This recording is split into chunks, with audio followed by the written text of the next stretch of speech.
మన స్టార్ హీరోలు తమ అభిమానుల కోసం సినిమాల్లో ఎంతో కష్టపడి పనిచేస్తుంటారు. కొన్నిసార్లు షూటింగ్ సమయంలో గాయాలైనా కూడా వారు విరామం లేకుండా తిరిగి సెట్స్ కు వస్తూ షూటింగ్ కొనసాగిస్తుంటారు. ఇటీవల ఇటువంటి ఉదంతాలు చాలానే చూసాం. ప్రభాస్ గతేడాది డిసెంబర్లో ఫౌజీ సినిమా షూటింగ్ సమయంలో కాలికి గాయం అయ్యింది. చికిత్స కోసం ఇటలీ వెళ్లిన ప్రభాస్ త్వరగా మళ్లీ వచ్చి షూటింగ్ కొనసాగించారు. రవితేజకి గత సంవత్సరం మాస్ జాతర సినిమా షూటింగ్ సమయంలో కూడా కుడి చేతికి గాయం అయ్యింది. ఆపరేషన్ తర్వాత కొంత విశ్రాంతి తీసుకొని తిరిగి షూటింగ్ లో పాల్గొన్నారు. ఈ సినిమా ఆగస్టు 27న విడుదల కానుంది. కార్తీ ఈ సంవత్సరం మైసూర్లో సర్దార్ 2 షూటింగ్ సమయంలో గాయపడ్డారు. వారం రోజులు విశ్రాంతి తీసుకొని మళ్లీ పనిలోకి వచ్చారు. ఇటీవలే ఈ సినిమా షూటింగ్ పూర్తి చేశారు. దీపావళి సందర్భంగా సినిమా రిలీజ్ కానుంది. అడివిశేష్ మరియు మృణాల్ ఠాకూర్ డెకాయిట్ సినిమా కోసం యాక్షన్ సీన్ చేస్తూ గాయపడ్డారు. ప్రస్తుతం ఇద్దరు విశ్రాంతి తీసుకుంటున్నారు. త్వరలోనే షూటింగ్ తిరిగి మొదలు పెడతారు.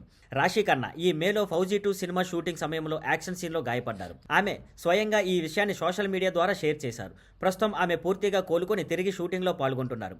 ఆమె త్వరలో సిద్ధు జొన్నలగడ్డతో కలిసి తెలుసు కదా సినిమాలో కనిపించబోతున్నారు. ఇలా చూస్తే గాయాలు వచ్చినా సరే మన హీరోలు హీరోయిన్లు తమ పని పట్ల ఎంత డెడికేషన్తో ఉంటారో అర్థమవుతుంది. Thank you for watching. Please like, share and subscribe.